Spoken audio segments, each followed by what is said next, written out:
Luciliana Galvão, no Inteligência Limitada, o verdadeiro significado da felicidade. Rapaz, é bem subjetivo isso, né? Então, acho que também que não existe só um sentido, não, né? Um só que seja verdadeiro. Senão a gente entra na religião, né? Que só um Salvador, só um caminho. Mas vamos ver o que ela tem a dizer e vamos ver se tiramos boas reflexões disso aqui. Mas a gente teve umas discussões aqui, um papo legal com alguns cientistas sobre o que é a consciência, né? Porque se fala muito da máquina atingir a singularidade, ou seja, ela se tornar como nós, humanos, mas isso é impossível porque nem a gente consegue definir o que nos torna humano. O que é a nossa consciência? São as nossas memórias? Quer dizer que se a gente conseguir mapear todas as nossas memórias e colocar numa máquina, ela vai ser o Rogério? Ou ela é mais do que isso? É a nossa mente, a capacidade de pensar? A gente não consegue definir, né? O que é... O que alguns chamam de alma, o que é essa consciência, o que vocês pensam sobre a consciência? O que é a consciência do ser humano? O que nos torna diferente dos outros animais, por exemplo? A consciência, ela não é propriamente uma coisa em si. A consciência é um atributo, que é a perceptividade, né? A sensibilidade e a percepção, tanto externa quanto interna. Ela é capaz de captar coisas dentro de nós, o autoconhecimento, por exemplo. Amor, ódio, tudo que a gente pode sentir. Isso, ela é capaz do autoconhecimento virar-se para dentro e para fora, perceber as coisas. Ela é perceptividade. Agora, a grande questão é quem tem essa perceptividade. Então, tá? Quem é o... Mas aí também tem aquele negócio, né? Porque além da consciência existe a lente que a gente usa para enxergar. Então, a mesma verdade para pessoas que vieram do mesmo lugar, mas tiveram experiências diferentes, não vai ser a mesma verdade, sabe? Por mais consciente que essas pessoas sejam.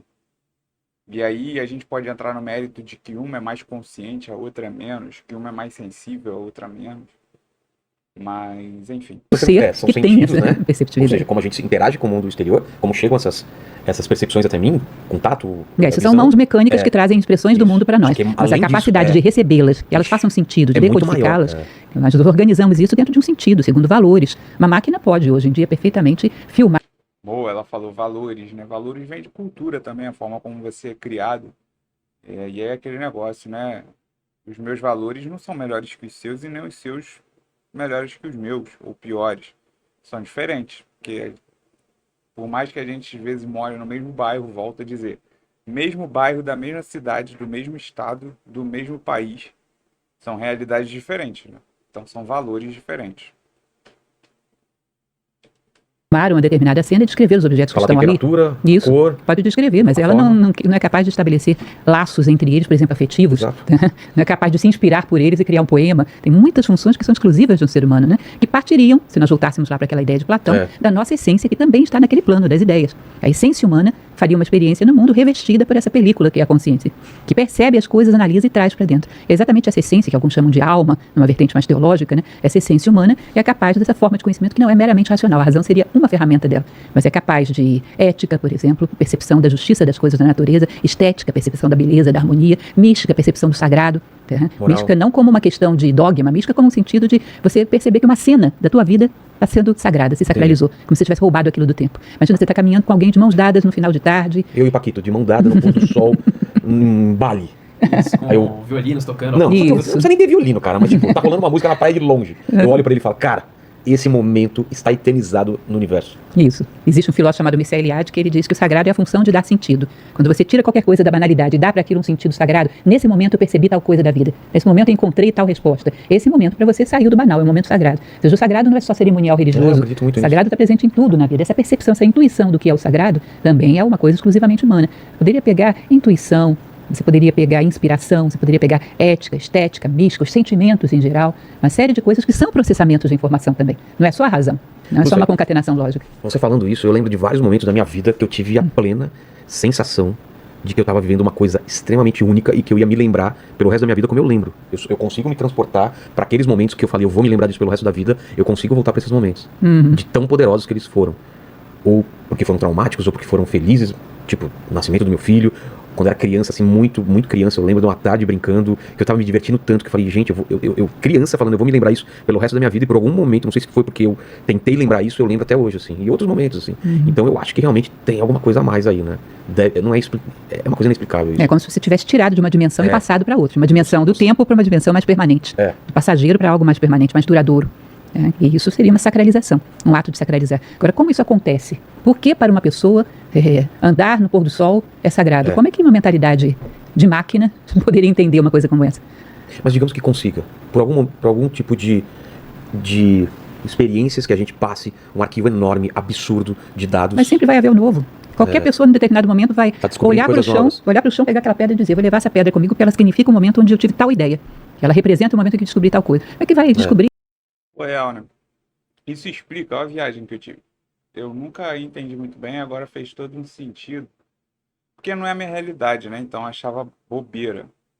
Já viu quando acontece a conquista de um campeonato de basquete? Eu vejo mais isso em basquete, que a pessoa vai lá e corta a redinha para levar. É mais ou menos isso aí que ela falou da pedra agora, faz todo um sentido.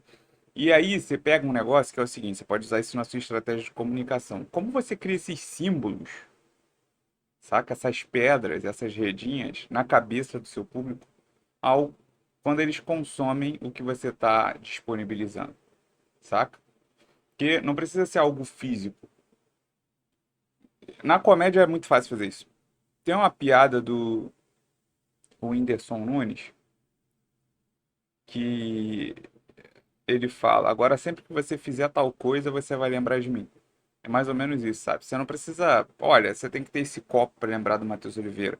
Não, às vezes algo que você falou que fez todo um sentido e conectou essa pessoa a um momento, a um sentimento. Toda vez agora que ela pensar nisso, ela vai lembrar de você. Eu tenho muito claro que é muito louco quando eu fiz um curso, né? O curso de inglês do Mário Vergara, ele falava: quando você conseguir ler as coisas e em algum momento você. Ih, eu tô lendo em inglês, você vai lembrar de mim. E é real. Eu às vezes tô assistindo a série e aí às vezes a legenda não carrega. Seja em português ou em inglês, tá sem legenda, tá em inglês. Eu tô ouvindo, tarará, e aí em algum momento eu estalo. Porque eu penso em português, e aí eu olho pra tela e, caraca, mano, tô vendo uma série, desfrutando dela completamente em inglês. Eu lembro do Mário Vergara. Como é que você faz isso, sabe? Isso é muito de cada um, mas você já pensou em como você pode fazer isso com a sua audiência? Isso pode acontecer de maneiras totalmente... Ele pode catalogar os que já tiveram essa experiência, mas descobrir quando ela vai acontecer ou gerar essa experiência, como? Porque é permanentemente criativa. Você está gerando. Muda, dependendo do tempo histórico, vai mudando também, né? O que é esse momento que a gente está falando, na Grécia era uma coisa, hoje é outra, daqui a 20 anos pode ser outra, né? Pode haver influências culturais também, mas às vezes são coisas totalmente inusitadas, que não tem como prever. Não tem como prever. Um pedregulho no meio do caminho se torna um objeto sagrado para alguém. Como é que você ia prever isso? Quando eu tô viajando pra... Deixa eu ver se dá pra achar isso aqui, gente. Isso é muito válido falar. Quando eu viajo pra região dos lagos, mais ali Monte Alto, deixa eu ver se eu tô mostrando a tela certa, tá? Quando eu venho pra cá ele muda? Não, tá certo. Quando eu viajo pra Monte Alto,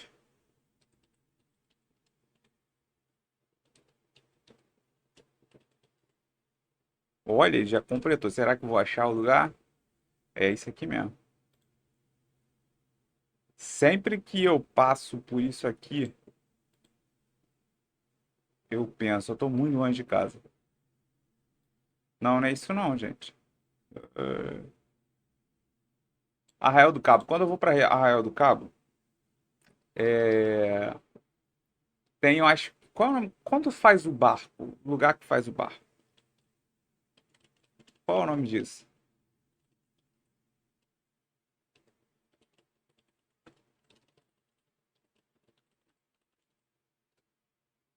Eu tenho uma grande dificuldade de falar e escrever ao mesmo tempo. Ai, meu Deus. Poxa, eu queria tanto mostrar isso para vocês, para saber se vocês têm uma memória desse lugar. Mas quando eu vou para Arraial do Cabo, mais para Monte Alto, né? Aí você tem que passar por um lugarzinho tão ruim não ter como mostrar. É um distrito.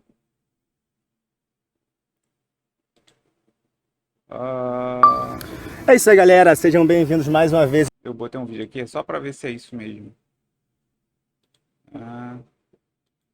Eu acho que é isso aqui. Só que a vista é essa aqui mesmo. É isso aqui mesmo. Só que a vista tá de dentro da parada. Tinha que ser uma vista de fora.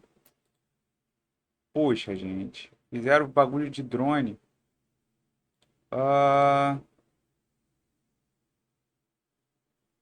Que vacilo. Estraguei o vídeo, né? Tô um tempão aqui mostrando e não mostro nada. Eu vou tentar mostrar isso aqui, peraí. Quando eu vou pra Arraial do Cabo, aí passa por isso aqui. Só que... Cadê? A estrada tá aqui. A estrada tá aqui, ó. Aí passa por aqui por fora. Aí vê esse negócio abandonado. Aí tem como se fosse um laguinho ali e tal. E tinha um barco, né? Totalmente enferrujado aqui, grande até. Sempre que eu passo nesse lugar, eu lembro da primeira vez que eu passei ali, da primeira viagem que eu fiz, que eu passei naquele lugar. É muito doido isso. Muito doido mesmo. Esse tempo todo perdido no vídeo só pra falar disso. Espero que você tenha ficado comigo até aqui. Vamos voltar pro vídeo original, que é o da Luciliana aqui. Vamos lá. Voltou, gente. Mas vocês, então, na nova Acrópole, vocês não tentam prever ou repetir movimentos do passado para tentar fazer com que as pessoas sigam aquilo? Vocês acham que a gente tem que primeiro conhecer quais são, do que a gente é feito, o que a gente pode fazer, para daí construir alguma coisa? Ou Não, na verdade, nós não... receitas para depressão, por exemplo, para tristeza, para... Porque tem muita linha também filosófica que diz que as coisas são como são, que a gente não pode dar um valor também para certas coisas. Não tem uma linha um pouco mais pessimista ou mais realista das coisas?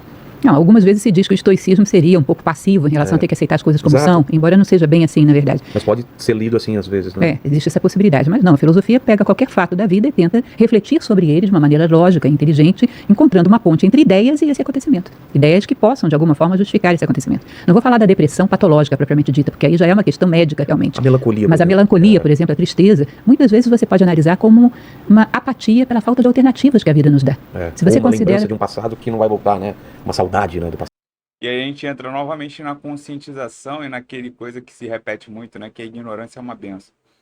Quando eu comecei a me conscientizar sobre a desigualdade do nosso país e tal, de entender que muitas coisas que eu vivenciei, a culpa não era minha, e sim, do ambiente de onde eu vim, da criação que eu tive, não de criação pai e mãe, mas culturalmente, do onde eu vim. A falta de acesso a algumas oportunidades, a falta de acesso a algumas preparações. Quando você começa a se conscientizar disso tudo e aí você começa a pensar o que eu posso fazer dentro desse jogo que eu estou inserido para poder dar mais oportunidades para aqueles que são meus iguais, sacou? Você começa, de certa forma, a achar que não tem jeito e essa coisa te leva à apatia. Essa conscientização que era para te fazer entender o jogo e melhorar a sua forma de jogar ele te faz não querer mais jogar. Só que a vida continua, né? E aí? As contas continuam chegando, as responsabilidades vão dobrando, redobrando. É aquele outro memezinho, né? Outro memezinho, não. Outro aquele clichêzinho, né? Se você não matar o leão hoje, amanhã vão ser 2 e depois 3. E aí você vai ficando meio que apático, saca? Porque aí você também começa a pensar, pô, vou ter que matar um leão hoje, amanhã outro, depois outro. Aí se você, então não vou fazer nada, mas amanhã vão ser 2, aí você pensa, pô, já são 2, não adianta eu lutar amanhã, sabe? Se você ficar parado é pior, né? Muito doido, a gente entra nesse looping de não conseguir fazer nada, sabendo que tem que fazer alguma coisa. Passado. Sobretudo essa questão de que a vida muitas vezes fecha as alternativas para nós. Uma vez foi feita uma pesquisa. Fecha demais, hein? Hein, Lúcio? Hein, ô Paquito? Se você pudesse, você estaria aqui trabalhando aqui? Fala a verdade, cara. Se a vida te desse todas as alternativas do mundo. Todos os limões Todos. do mundo. Nossa! Nossa, eu definitivamente não estava, porque eu estava em casa dormindo. Não, olha só, eu pensei em coisas muito. De todas as possibilidades do mundo, eu estava em casa dormindo. Sério mesmo? Todas. Todas as possibilidades possíveis e imagináveis. Tá aí um cara que se satisfaz com pouco, né? Mas isso não é bem esse tipo de alternativa que eu tô falando. Interessante o que o rapaz falou, porque eu não julgo ele, não. Eu converso com muita gente que tem essa ideia também. A gente acha, às vezes, se eu tivesse todas as oportunidades que fulano teve e tal, que você ia estar fazendo algo extraordinário. Na verdade, você até faria essa coisa extraordinária para ter mais dinheiro e tal, mas para ter o mínimo de esforço. Porque essa é a nossa cabeça, a gente já se esforça muito. Você parou para pensar que é ilógico acreditar que se você tivesse mais dinheiro, você ia estar trabalhando mais? Ah, não, mas eu ia fazer mais do que eu amo. Sim, você ia fazer mais do que você ama. Mas por você ter essa liberdade, você ia precisar focar poucas horas do seu dia para fazer isso que você ama. Eu sei que é ilógico, porque é ilógico, tipo, mas você ama fazer. É tipo jogar videogame. Se você pode jogar videogame todo dia, o dia todo, então você vai passar o dia todo jogando. Não vai, porque aí vem o lance da saturação, né? Não tem o equilíbrio. Você pode fazer quando você quer. É igual morar perto da praia. Saca? Por um período. Eu mesmo, eu não moro muito longe da praia. Eu moro a 15 minutos da praia de carro. Dá pra ir. Assim, é louco. que eu vou mais à praia quando eu viajo para a região dos lagos do que aqui. Que eu posso ir no Recreio, posso ir em Copacabana, posso ir na Barra, posso ir no Leblon, posso ir, sabe? É 15 minutos da minha casa de carro. Sábado e domingo. Não pega trânsito. Dá pra ir de boa. Recreio, então, que eu tenho duas opções de ida. Na hora que eu tô indo, é contrafluxo. Dependendo do lugar que eu pego, eu chego rápido. E eu vou pouco. Agora, quando eu viajo, eu vou muito à praia. Eu saio de lá com insolação, pra você ter noção. Então, acho que é muito doido. Eu não tô romantizando que a gente tem que ter ser o explorado pra valorizar o momento livre, não, saca? Mas eu acho que é muito doido acreditar que se você tivesse todas as regalias, você estaria trabalhando mais do que você ama. Não, você ia estar descansando mais. E aí entra naquilo que eles estão conversando ali, que é louco também, né? Parar pra pensar. Você ia ter mais tempo para ter bons momentos para você eternizar com as pessoas que você ama ou com você mesmo. Show? Até mesmo me fez lembrar de quando eu vou para a região dos lagos, eu vou muito para Monte Alto, eu gosto muito de ir para Monte Alto.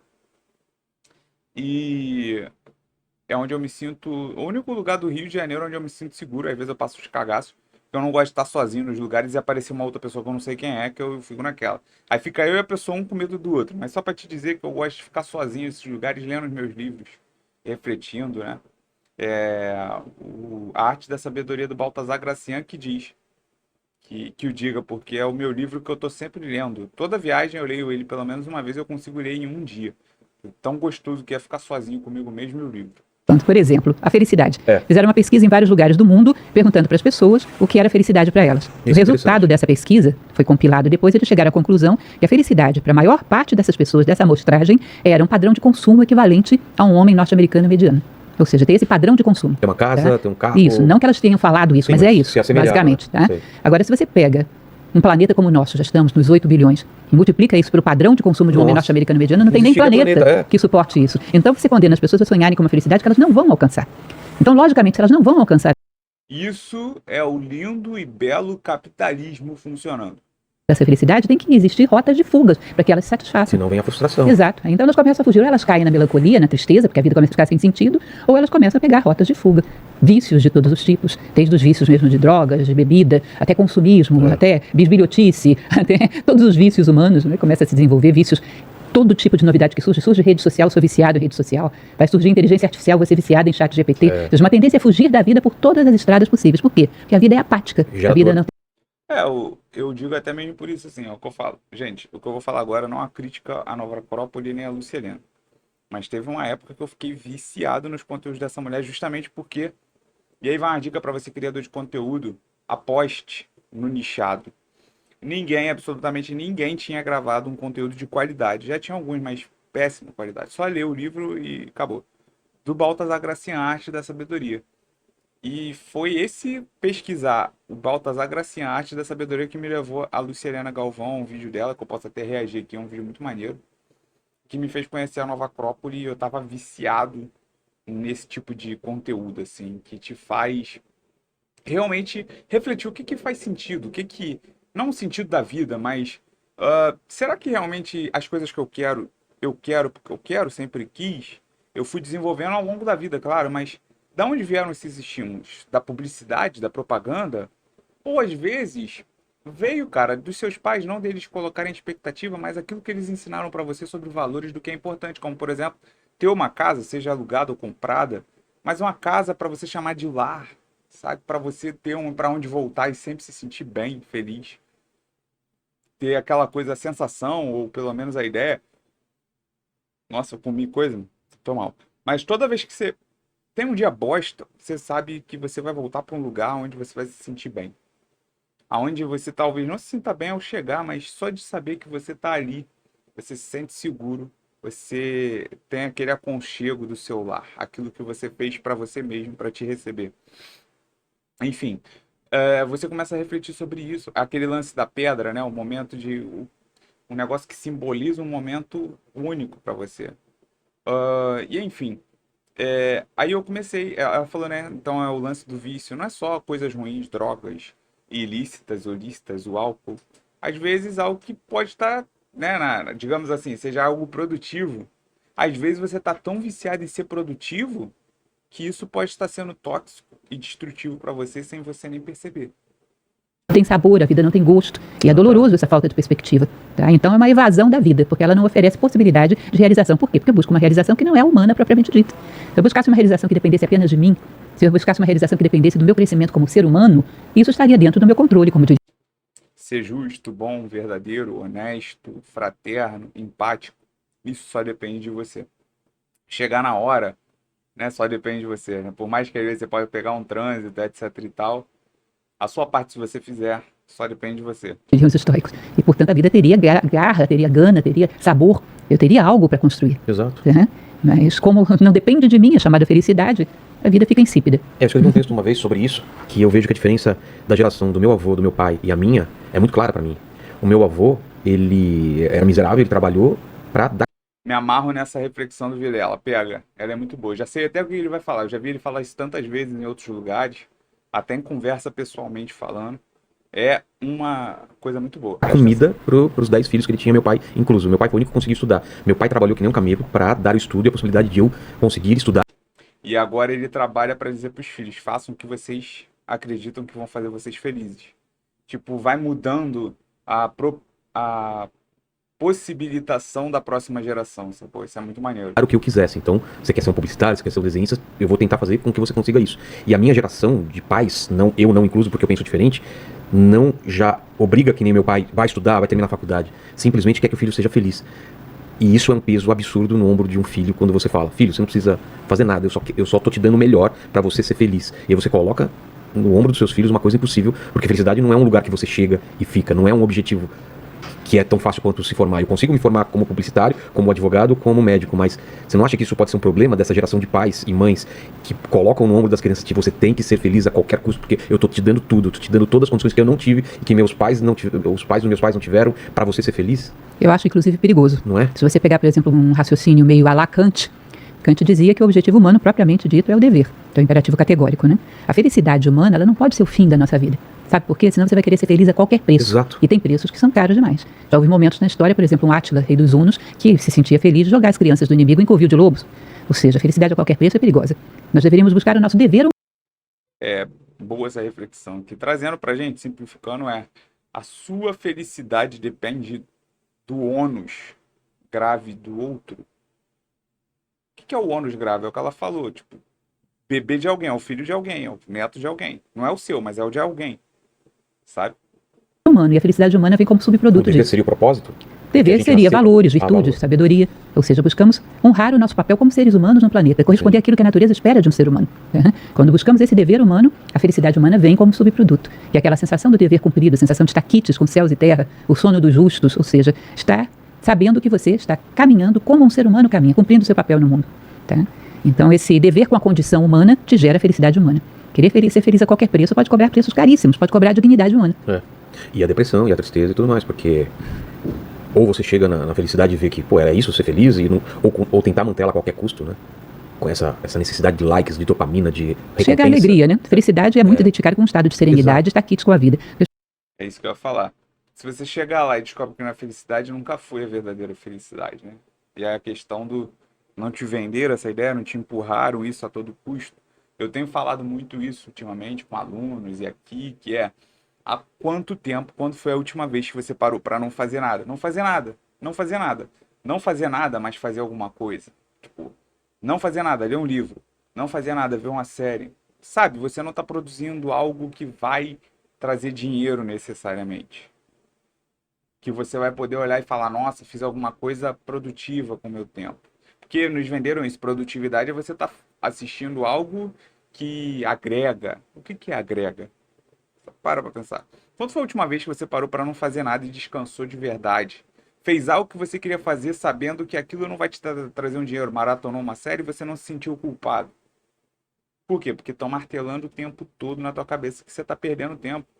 Você está sendo bombardeado com um monte de informação que você não consegue assimilar, pô. As pessoas chegam hoje é alegria, momentos de alegria. Momentos de alegria, evidentemente, não vão ser o tempo todo. Tá? A vida tem oscilações, o mundo é dual.